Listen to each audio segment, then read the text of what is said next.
Assalamualaikum warahmatullahi wabarakatuh. Perkenalkan nama saya Muhammad Ramadan. Saya dari Prodi Pendidikan Bahasa Indonesia.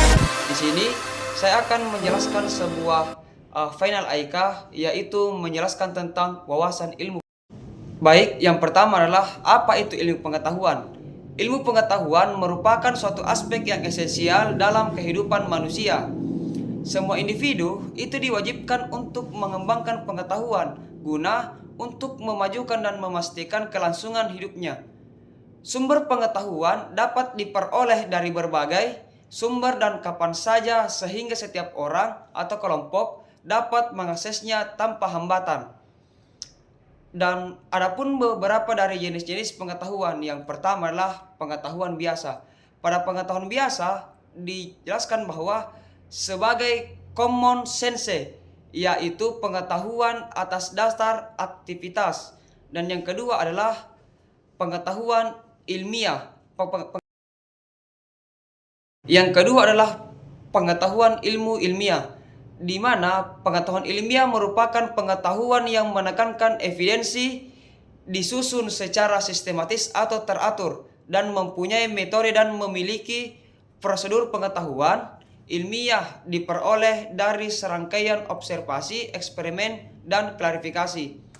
Dan adapun sebuah jenis pengetahuan yang ketiga adalah pengetahuan filsafat. Mungkin teman-teman tahu dan para mahasiswa-mahasiswa sangat menyukai yang namanya ilmu filsafat. Namun kita juga perlu tahu bahwa filsafat secara umum adalah pengetahuan yang diperoleh dari pemikiran yang terikat, kontemplatif, dan spekulatif. Dan yang keempat adalah pengetahuan agama. Baik, pengetahuan agama ini merupakan pengetahuan yang bermuatan dengan hal-hal tentang keyakinan, masalah kepercayaan, dan diperoleh melalui wahyu Tuhan. Dan pengetahuan agama adalah bersifat mutlak dan wajib diikuti oleh para pengikutnya. Dan selanjutnya kita mengarah pada tentang masalah apa itu ilmu kepribadian.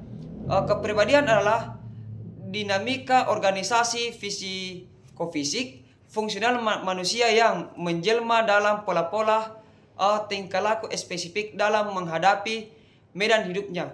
Dan banyak ahli psikologi yang mengemukakan teori tentang kepribadian.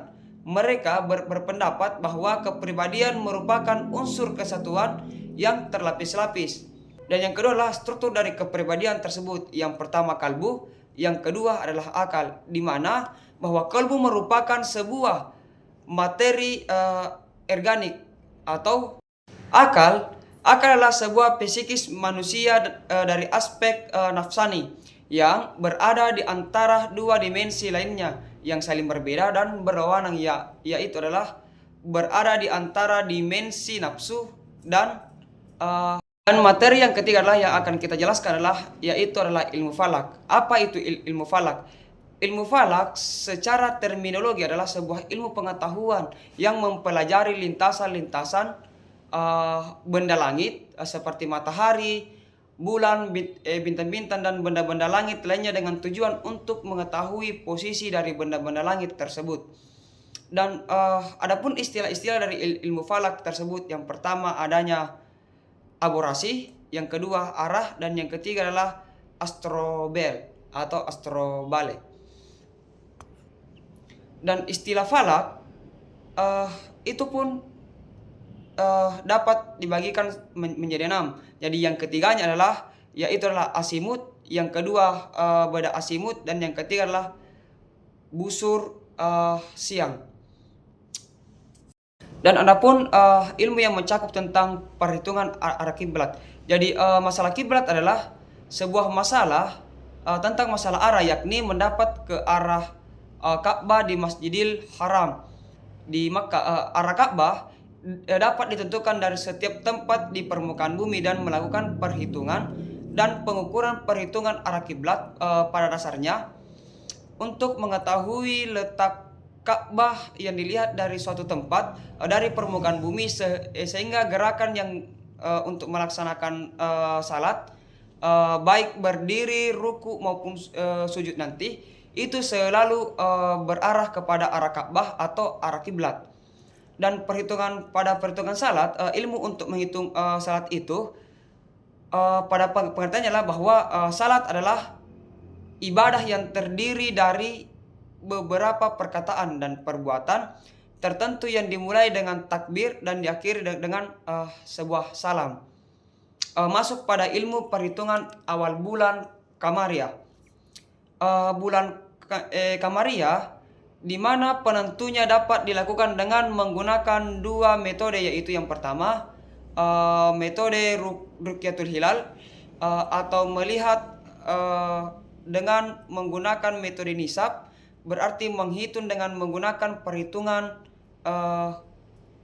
matematis, dan beralih pada pandangan astronomis, di mana kedua metode ini adalah metode yang paling sering digunakan dalam menentukan awal bulan Kamaria, seperti awal bulan Ramadan dan 1 Syawal dalam 10 Zulhijjah. Kita beralih pada materi pedoman hidup Islami warga Muhammadiyah. Pedoman hidup Islami warga Muhammadiyah. Pada pedoman hidup Islami warga Muhammadiyah tersebut, mungkin teman-teman tahu bahwa kehidupan dalam mengelola amal usaha. Jadi pedoman hidup Islami warga Muhammadiyah itu menggunakan yang namanya pengelolaan amal usaha, di mana amal usaha Muhammadiyah adalah salah satu usaha dari usaha-usaha dan media dakwah persyarikatan untuk mencapai maksud dan tujuan persyarikatan, yakni menegakkan dan menjunjung tinggi agama Islam sehingga terwujud masyarakat Islam yang sebenar-benarnya. Kehidupan dalam politik di Muhammadiyah. Berpolitik dalam demi kepentingan umat dan bangsa sebagai wujud ibadah kepada Allah dan islah serta ihsan kepada sesama, dan jangan mengorbankan kepentingan lebih luas dan utama demikian kepentingan diri sendiri dan kelompok yang sempit.